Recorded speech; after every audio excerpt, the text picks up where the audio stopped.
अस्सलाम वालेकुम। जय मूल्यवासी साथियों। साथियों, पूरे उत्तर प्रदेश के 18 मंडल में वामसे भारत मुक्ति मोर्चा का कार्यकर्ता मंडल स्तरीय कार्यकर्ता सम्मेलन लगातार चल रहा है और उसी कड़ी में मेरठ मंडल का कार्यकर्ता सम्मेलन आज गाजियाबाद में हो रहा है। साथियों, इस कार्यकर्ता सम्मेलन में 4 अहम मुद्दे रखे गए हैं, जिसमें तीसरे नंबर का मुद्दा है भारत के मुसलमानों पे धार्मिक आधार पे हो रही हिंसक घटनाएं, मॉब लिंचिंग, फर्जी लव जिहाद, फर्जी गौकसी के नाम पर मुसलमानों एवं अन्य जातियों पर जाति एवं धार्मिक आधार पे हो रही हत्याओं के पीछे मनुवादी विचारधारा का षड्यंत्र छिपा हुआ है, एक गंभीर मंथन। साथियों, आज हम आप गौर करें 21वीं सदी के इस दौर में जिस मुल्क में जमहूरियत और दस्तूर की नींव डॉक्टर बाबा साहब अम्बेडकर ने 26 जनवरी 1950 को रखी और जिस मकसद के लिए भारत का आईन लिखा गया, दस्तूर लिखा गया, शायद वो मकसद आज अगर इस दौर में हम आप गौर करें, तमाम ऐसे वाकयात भारत के मुख्तलिफ इलाकों में दबे कुचले मजलूमों के साथ, ओबीसी, एससी, एसटी माइनॉरिटी के साथ लगातार घट रही है। और इन घट रही घटनाओं के पीछे जो मनुवादी व्यवस्था ने इस कदर अपनी जड़ें भारत में जमा लिया है, इसलिए मैं 2 लाइनों के साथ आगे की बातें रखना चाहता हूं कि आज के मौजूदा हालात को देखकर हम ये बात कहने के लिए मजबूर हैं कि साजिशे शहर में मुजरिम के सिवा कोई नहीं, साजिशे शहर में मुजरिम के सिवा कोई नहीं। आजकल वही खतरे में है जिसका गुनाह कोई नहीं, जिसका गुनाह कोई नहीं। आज भारत के जो दबे कुचले मजलूम ओबीसी, एससी, एसटी माइनॉरिटी के लोग हैं, आज ऐसे तमाम बेगुनाह लोगों पे जो अन्याय अत्याचार हो रहे हैं, कभी फर्जी गौकसी के नाम पर भारत के मुख्तलिफ इलाकों में आए दिन मुसलमानों की मॉब लिंचिंग की जाती है, कभी पहलू खान, कभी इकलाक, तो कभी जुनैद और नासिर जैसे नौजवान हरियाणा के भिवानी में उनके ही बोलेरो गाड़ी में जिंदा जलाने का काम आरएसएस और बजरंग दल के गुंडे करते हैं। इसके अलावा अगर हम आप गौर करें तो फर्जी लव जिहाद के मामला खड़े करके मुस्लिम नौजवानों को फांसने का सिलसिला और बेरहमी के साथ उनकी हत्या करने का सिलसिला भारत के मुख्तलिफ इलाकों में आए दिन हो रहा है। और अब तो सिर्फ मुसलमान होने के नाम पर भारत के अलग अलग हिस्सों में मुसलमानों की आए दिन हत्याएं होती है। अगर हम आप गौर करें तो आज से 10 महीने पहले महाराष्ट्र में 60 साल का बुजुर्ग जईफ अपने बेटी से मिलने के लिए ट्रेन में सफर में होता है। सिर्फ मुसलमान होने के नाते उस बुजुर्ग जईफ की चलती ट्रेन में मॉब लिंचिंग की जाती है। और 2 साल पहले अगर हम एक वाकया पे नजर डालें तो आरपीएफ का कांस्टेबल चलती ट्रेन में एक मुस्लिम फैमिली का बेरहमी के साथ पिस्टल निकालता है, कत्ल करने का काम करता है। तो साथियों, अगर हम गौर करें कि जिस आरपीएफ के कांस्टेबल ने पिस्टल निकाला और बेरहमी के साथ चलती ट्रेन में सफर कर रहे उस मुस्लिम फैमिली की बेरहमी के साथ हत्या कर दी, वह आरपीएफ का जो कांस्टेबल था, साथियों, मेंटल डिसऑर्डर का शिकार नहीं था। जो चलती ट्रेन में मुस्लिम फैमिली की हत्या किया, वो मेंटल डिसऑर्डर का शिकार नहीं था। शायद मेंटल डिसऑर्डर का शिकार होता तो मेंटल हॉस्पिटल में होता, शायद मेंटल डिसऑर्डर का शिकार होता तो ऑन ड्यूटी नहीं होता, बल्कि आरएसएस के क्रिमिनल आइडियोलॉजी का शिकार था। और इस क्रिमिनल आइडियोलॉजी की वजह से भारत के मुख्तलिफ इलाकों में ओबीसी, एससी, एसटी माइनॉरिटी के लोगों की हत्याएं होती है। ऐसा सिर्फ भारत के मुसलमानों के साथ नहीं हो रहा है, बल्कि आपको याद होगा राजस्थान में जालौर में इंद्र कुमार मेघवाल नाम के बच्चे को सिर्फ इस बात के लिए पीट पीट कर हत्या कर दी गई, उसने स्कूल के बरामदे में रखे हुए मिट्टी के घड़े से पानी निकाल कर पी लिया था। ये उस मासूम से बच्चे का अधिकार था, अपराध नहीं था, जुर्म नहीं था। थोड़ी देर के लिए हम आप बैठे हुए लोग अपने दिल पे पत्थर रखते अगर इस तरह की घटना को अंजाम देने वाला आदमी पागल होता, अनपढ़ होता, जाहिल होता, गंवार होता। अपने दिल पे पत्थर रखते, अपने आप को दिलासा दिलाने की कोशिश करते, लेकिन वो अनपढ़ नहीं था, जाहिल नहीं था, पागल नहीं था, गंवार नहीं था, बल्कि उसी स्कूल का हेडमास्टर था। हमारे लोग कहते पढ़ने लिखने के बाद सोच बदल गई जाती है। ये कैसे मनुवादी सोच के लोग हैं जिनकी 2500 साल से आज तक सोच नहीं बदली, और आज इन तमाम वारदात को देखकर हम ये बात कहने के लिए मजबूर हैं कि 21वीं सदी के इस दौर में संविधान होने के बावजूद, 75 साल का एक लंबा दौर गुजर जाने के बावजूद, जानवरों का तो सिविलाइजेशन हुआ लेकिन इंसानों का सिविलाइजेशन आज तक नहीं हो पाया। जानवर इंसानों की गोदी में, गाड़ी में बैठकर चल सकते, सफर कर सकते और उसकी थाली से खाना खा सकते, लेकिन इंसान इंसान को छू नहीं सकता। ये मनुवादी व्यवस्था और विचारधारा का रिजल्ट भारत में दिखाई दे रहा है। आज हम आप गौर करें, पार्लियामेंट के अंदर कभी 370 हटाया जाता, कभी सीए, कभी एनआरसी, कभी एनपीआर लाया जाता, कभी वक्फ संशोधन विधेयक 2025 पे कानून बनाकर वक्फ की प्रॉपर्टी को कब्जा करने का षड्यंत्र और साजिश किया जाता। तो साथियों, पार्लियामेंट के अंदर अगर हम आप गौर करें तो भारत के संविधान को नजरअंदाज करके आए दिन ये मनुवादी पार्टियां, मनुवादी सरकारें कानून बनाने का काम कर रही है। साथियों, भारत में हम ओबीसी, एससी, एसटी, माइनॉरिटी के लोग किसी भी ऐसे कानून को मानने के लिए तैयार नहीं है, चाहे उसे पार्लियामेंट ही क्यों न पास करे, चाहे civil court, high court, supreme court का चीफ जस्टिस ही क्यों न डिसीजन दे।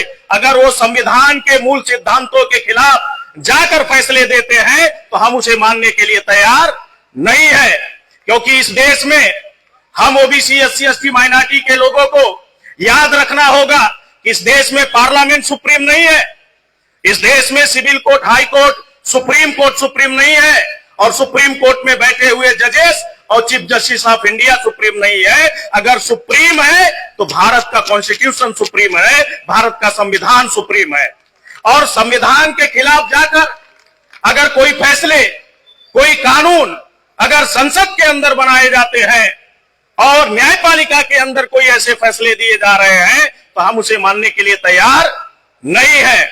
और आज मैं सैल्यूट करता हूं वाम से भारत मुक्ति मोर्चा के राष्ट्रीय अध्यक्ष आली जनाब वामन मेश्राम साहब का। ऐसी एक अजीम शख्सियत आज भारत में लगातार दबे कुचले मजलूमों को जगाने, बेदार करने, उन्हें मुत्तहिद करने की लगातार उनके जरिए कोशिश की जा रही है। इसलिए मैं कहा करता हूं, you can fool some people for some time, you can not fool all the people for all the time. तुम कुछ लोगों को मूर्ख बना सकते हो, गुमराह कर सकते हो, लेकिन भारत के सभी मूल निवासियों को हमेशा के लिए मूर्ख और गुमराह नहीं कर सकते। जब तक वाम से भारत मुक्ति मोर्चा के राष्ट्रीय अध्यक्ष और कार्यकर्ता साथी जमीन पे जिंदा हैं तो भारत के सभी मूल निवासियों को मूर्ख और गुमराह नहीं कर सकते। तो साथियों, इस व्यवस्था को समाप्त करने के लिए हम आपको संविधान के उन तमाम बुनियादी बातों को जानने और समझने की जरूरत है। संविधान आपके उन्नति के लिए, आपकी तरक्की के लिए डॉक्टर बाबा साहब अम्बेडकर ने लिखा, लेकिन यही मनुवादी पार्टियां पिछले 75 साल से शासन सत्ता में रही और उन्होंने संविधान के प्रत्येक आर्टिकल को सिर्फ कमजोर करने का काम नहीं किया, बल्कि संविधान को खोखला करने का काम किया। और आज उसका एग्जाम्पल है, 75 सालों में संविधान के अंदर 400 से अधिक संशोधन करके उन्होंने संविधान के उन तमाम बुनियादी अधिकारों को प्रभावहीन, प्रभाव शून्य करने का काम किया जो ओबीसी, एससी, एसटी, माइनॉरिटी की तरक्की के लिए, उन्नति के लिए डॉक्टर बाबा साहब अम्बेडकर ने लिखा। तो साथियों, ये मनुवादी व्यवस्था का एक बहुत बड़ा एंटीडोट डॉक्टर बाबा साहब अम्बेडकर ने हमें भारतीय संविधान के तौर पे दिया है। और शायद ये मनुवादी व्यवस्था का भारत का संविधान एंटीडोट नहीं होता तो भारत में मनुवादी लोग आए दिन संविधान बदलने की बात नहीं करते। 2014 में अनंत कुमार हेगड़े नाम का आदमी बीजेपी का मेंबर ऑफ पार्लियामेंट चुनकर आया। मीडिया के सामने प्रेस कॉन्फ्रेंस में उसने कहा हम संविधान बदलने के लिए सत्ता में आए हैं। दोबारा उसने 2024 में हरियाणा में पानीपत में उसने बयान दिया कि अगर 400 पार सीटें देते हैं तो हम संविधान बदलने का काम करेंगे। यही गाजियाबाद से 300-400 किलोमीटर की दूरी पे अलीगढ़ है। अलीगढ़ में मधु मिश्रा नाम की एक बीजेपी की महिला प्रकोष्ठ की कार्यकर्ता ब्राह्मण जाति के सम्मेलन में ये बात रखते हुए कहा कि जिनके पुरखे हमारे पुरखों के कभी जूते साफ किया करते थे, आज संविधान की वजह से कुर्सियों पर बैठकर हमें आदेश दिया करते हैं। साथियों, प्रयागराज से सटा हुआ एक डिस्ट्रिक्ट है चित्रकूट। एक वहां आदमी है जो काना नहीं है, वहां एक आदमी है जो काना नहीं है, दोनों आंख का अंधा है, उसका नाम रामभद्राचार्य है। वो भी कहता है संविधान बदलना चाहिए। तो साथियों, इस देश में मनुवादी संविधान क्यों बदलना चाहते? तो साथियों, डॉक्टर बाबा साहब अम्बेडकर का लिखा गया संविधान गैर बराबरी का एंटीडॉट है, गैर बराबरी के खिलाफ है, जुल्म और नाइंसाफी के खिलाफ है, और इस देश में हर उस सोच और फिक्र और विचारधारा के खिलाफ है जो इंसानों को गुलाम बनाने वाली सोच और फिक्र और विचारधारा भारत में है। उसके खिलाफ भारत का संविधान है। इसलिए 75 साल से मनुवादी पार्टियों ने संविधान को लागू नहीं होने दिया। और आज यही वजह है कि भारत में अक्सरियत की आबादी भारत का संविधान होने के बावजूद बड़े पैमाने पे जुल्म और नाइंसाफी की आज शिकार बना ली गई है। तो भारत के मुसलमानों को और ओबीसी, एससी, एसटी, माइनॉरिटी के साथियों को भारत के आईन को पढ़ना चाहिए। ये बैठे हुए बड़ी तादाद में हमारे कौम के मुस्लिम भाई बैठे हैं। मैं हर मीटिंग में एक सवाल पूछता हूं कि क्या जिस संविधान की नींव 26 जनवरी 1950 को रखी गई, 75 साल का एक दौर, एक सफर गुजर चुका है, क्या उस भारत के आईन को आपने पढ़ा, मुताला किया? पढ़ा क्या आप लोगों ने? ये थोड़ा कठिन सवाल है, थोड़ा आसान सवाल पूछते। क्या उस 75 साल पहले लागू हुए भारत के संविधान को आपने देखा क्या?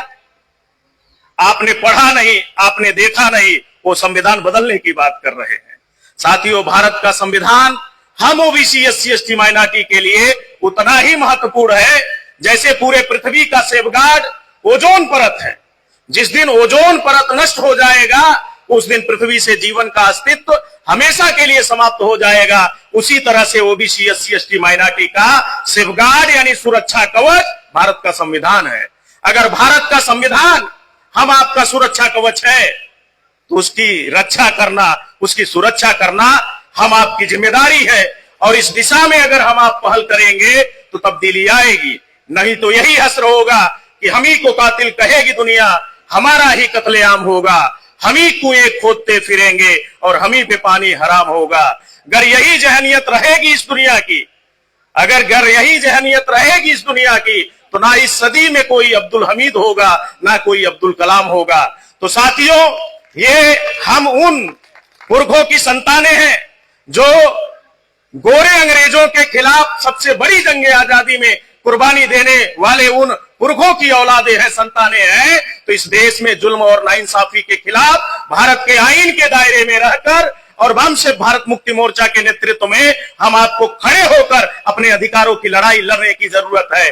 आज भारत में हिंदू मुसलमान के नाम पर, कांग्रेस बीजेपी के नाम पर साथियों एक साजिश का शिकार बनाया गया है। भारत के बहुसंख्य ओबीसी, एससी, एसटी, माइनॉरिटी के लोगों को उस साजिश से निकलने की जरूरत है। और भारत में एक तीसरी शक्ति का, ताकत का उदय हो गया है, वो वामशेष भारत मुक्ति मोर्चा का। साथियों, आरएसएस कैडरवेज संगठन है।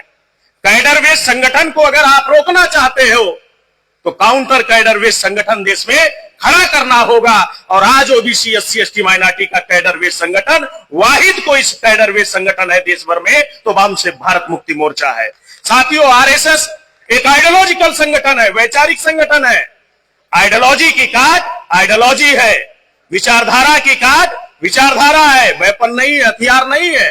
किसी जुल्म और नाइंसाफी की विचारधारा को खत्म करना चाहते हैं तो हम आपको के पास वो अजीम विचारधारा है अल्लाह के रसूल सल्लल्लाहु अलैहि वसल्लम की और भारत की सरजमी पे बुद्धा की, फूले की, साहू की, अंबेडकर की, मां फातिमा शेख और अब्दुल उस्मान शेख की विचारधारा है। हमें उसे जरिया बनाने की जरूरत है और जुल्म और नाइंसाफी की सोच, फिक्र और विचारधारा को जड़ से समाप्त करने की दिशा में कोशिश करने की जरूरत है। और तीसरी ताकत आज खड़ी हो गई है।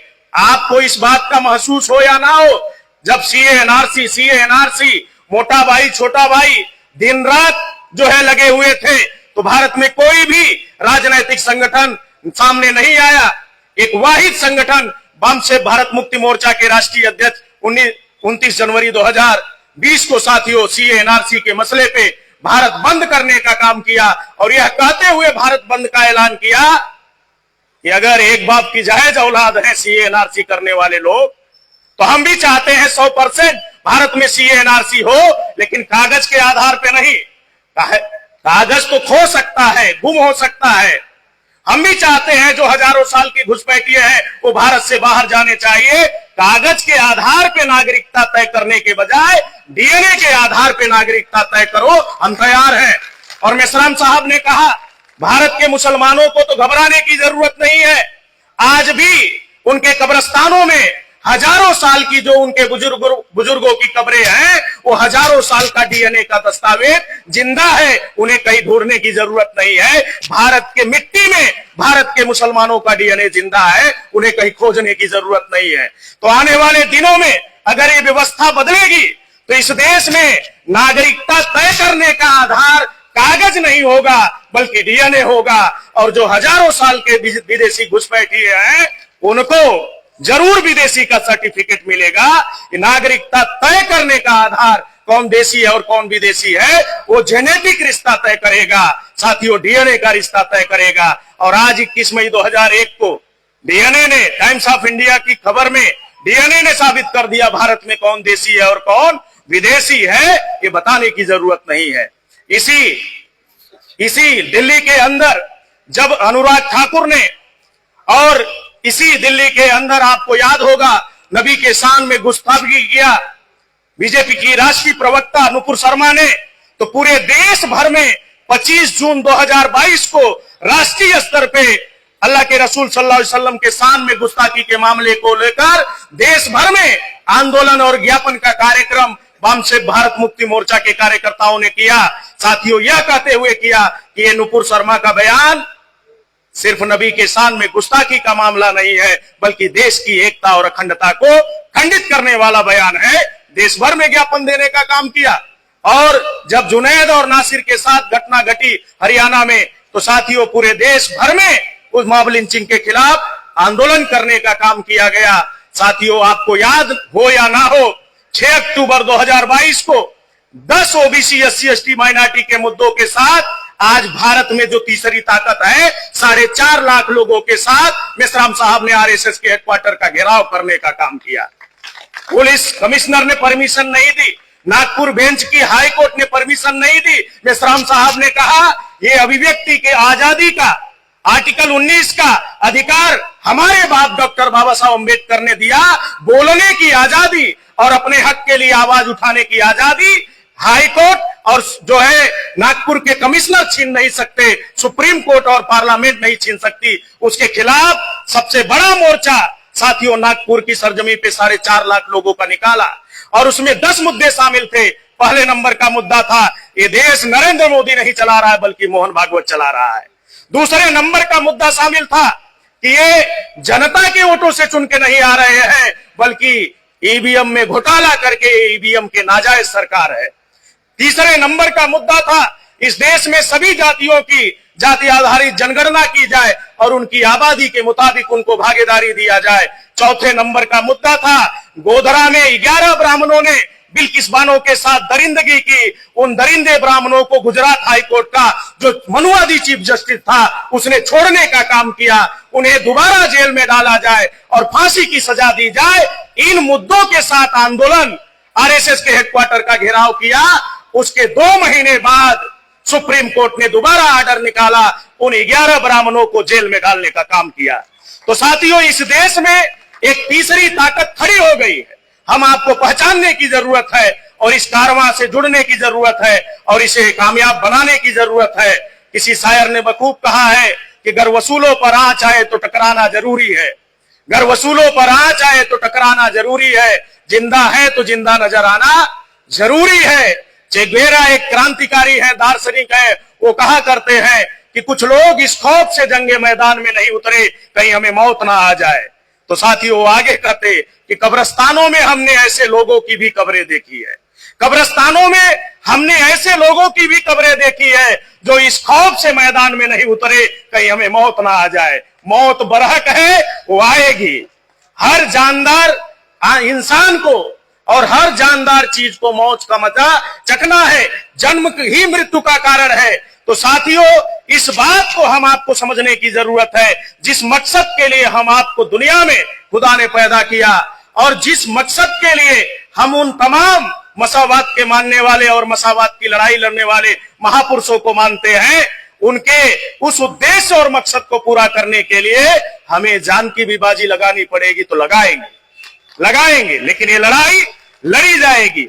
आखिरी बात कह के मैं अपनी बात खत्म करूंगा साथियों कि सूरज निकलता है, कितने वक्त तक उरूज पे रहता है? 5 से 7 मिनट तक, उसके बाद जवाल शुरू हो जाता है। बशर्ते हम आप भी कोशिश करें तो जुल्म और नाइंसाफी का जो ये सिस्टम है, ये जो व्यवस्था है, उसका भी जवाल होना शुरू हो जाएगा।